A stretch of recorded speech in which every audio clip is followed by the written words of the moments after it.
Nós já tivemos oportunidade de falar aqui no nosso canal e em outras aulas, cursos sobre direito médico, sobre a importância e absoluta relevância do termo de consentimento livre e esclarecido, que nós chamamos de TCLE. Agora nós vamos tratar desse assunto novamente, mas sob o ângulo de uma abordagem feita por uma publicação de uma pesquisa acadêmica na revista de bioética do Conselho Federal de Medicina. Vamos tratar desse assunto agora, acompanhe.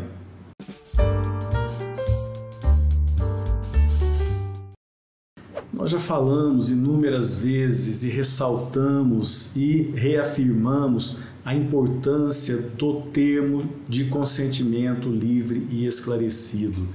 Esse termo, ele é fundamental, ele demonstra tudo o que o médico fez e todos os prognósticos, todos os diagnósticos para todos os pacientes que estiverem sob tratamento médico, aqueles pacientes que estiverem internados, aqueles pacientes que estiverem internados e inconscientes, aí sob representação da família. O termo de consentimento livre e esclarecido, ele tem extrema relevância até mesmo para a defesa do médico.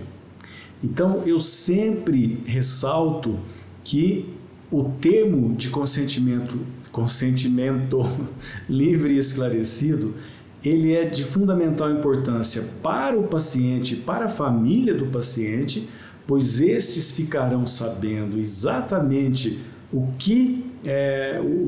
qual é a doença do paciente, né? Ou seja, qual é o resultado daquela consulta feita pelo médico ou até mesmo na internação, o prognóstico, né? Quais serão as próximas etapas, os riscos, as intercorrências, tudo. Imaginem uma cirurgia em que o paciente não tem informações necessárias sobre ela. Esse risco de o paciente não saber pode também se convolar em risco para o próprio médico e para a instituição de saúde. Portanto, é extremamente relevante e eu vou reafirmar, sempre falo para os meus clientes médicos e comento com todos eles sobre essa importância de informar de maneira absolutamente clara tudo que deve saber o paciente. Nós não podemos nos esquecer que nós também estamos tratando de relação de consumo entre uma instituição de saúde e o consumidor, fornecedor e consumidor, no caso, o paciente de um hospital, né? Então, o que aconteceu? O fato que me chamou a atenção agora foi uma pesquisa que foi publicada na revista de bioética do Conselho Federal de Medicina. Esta publicação me chamou a atenção pelo seguinte: eles analisaram 70 ações judiciais propostas contra médicos por suposto erro médico. Destas ações, 51% delas foram improcedentes, ou seja, comprovou-se que o médico não agiu com culpa, com uma das modalidades de culpa, negligência, imprudência ou imperícia.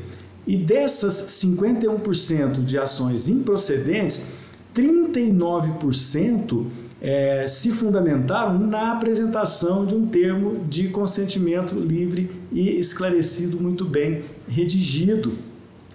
E no restante, nas 49% das ações que condenaram o médico ao erro médico, né, uma indenização por erro médico, desses 49%, 50% das decisões foram embasadas, fundamentadas na ausência do termo de consentimento livre e esclarecido.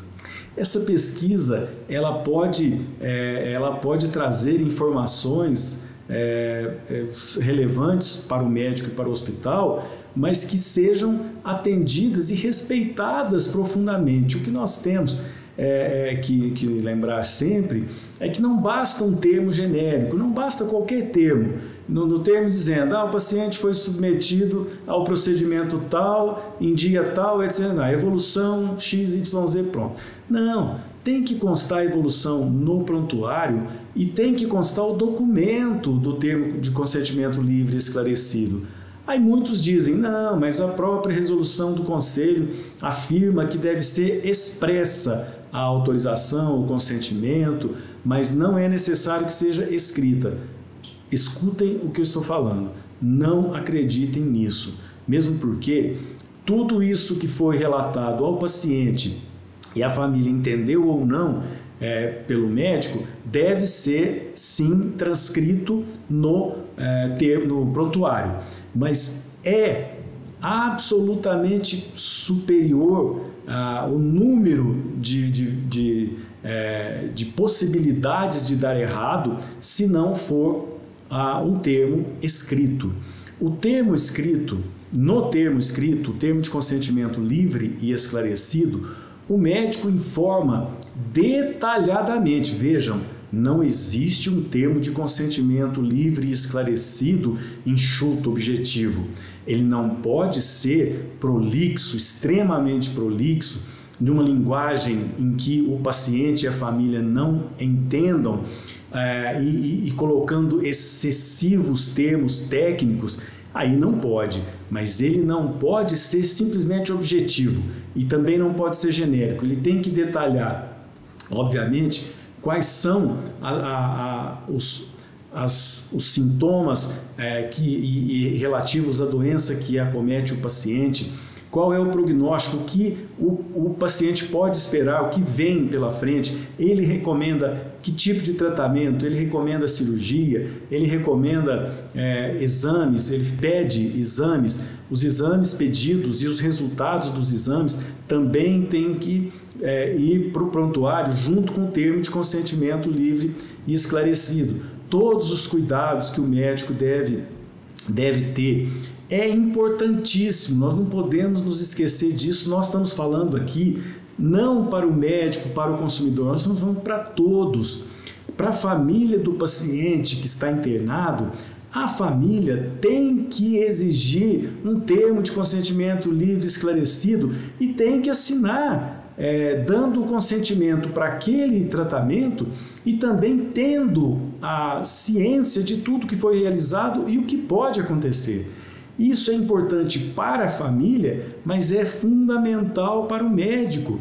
Eu tenho dificuldade de entender a resistência do médico em lavrar um termo de consentimento livre e esclarecido detalhado. Eu tenho dificuldade em entender isso porque não é só como ele pensa, alguns, óbvio, né, pensam que seja perda de tempo. Não. Esse documento ele pode livrar o médico de uma responsabilidade por erro médico. O Superior Tribunal de Justiça, já em um julgamento recente, já condenou um médico por não escrever no prontuário o que tinha acontecido.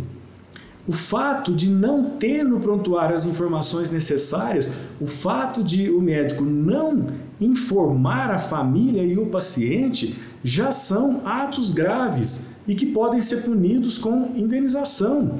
E nós não estamos falando só de indenização civil, nós estamos falando da possibilidade de problemas para o médico em todas as esferas, na esfera civil, na esfera penal e na esfera ética.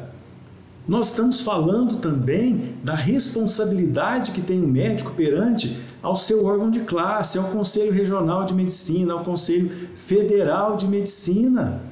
Então o médico não pode facilitar, a família deve sim exigir, porque é um direito da família e o paciente também, mas o médico tem que se colocar nesta relação como também sendo um documento importante para ele. Então, o médico deve sim lavrar ali, escrever um termo de consentimento livre e esclarecido, porque nesse fato, neste ato em que ele descreve tudo, ele está não só respeitando a autonomia do paciente, como também está evitando uma possível denúncia no Conselho Federal, no Conselho Regional de Medicina, uma abertura de uma sindicância ou até mesmo já um processo ético profissional, e também vai evitar a lavratura de um boletim de ocorrência por falta de informações, né, por falta de clareza, e também uma ação de erro médico, uma ação civil que busca aí reparação civil e que busca indenização. Então, nós não podemos nos esquecer disso. Todos, consumidores, pacientes e familiares e médicos de hospitais. O termo de consentimento livre e esclarecido é fundamental. Sem ele, a relação médico-paciente ficará vulnerável, e essa vulnerabilidade atinge primeiro o paciente e a sua família e depois o médico e o hospital. Portanto, um apelo que eu faço: não deixem de elaborar um termo de consentimento livre e esclarecido. Médicos e pacientes não deixem de exigir o mesmo termo. Tá certo? Era esse o assunto que eu gostaria de trazer para vocês hoje. Obrigado por estarem aqui no nosso canal. Muito prazer em tê-los aqui. Um forte abraço e até a próxima.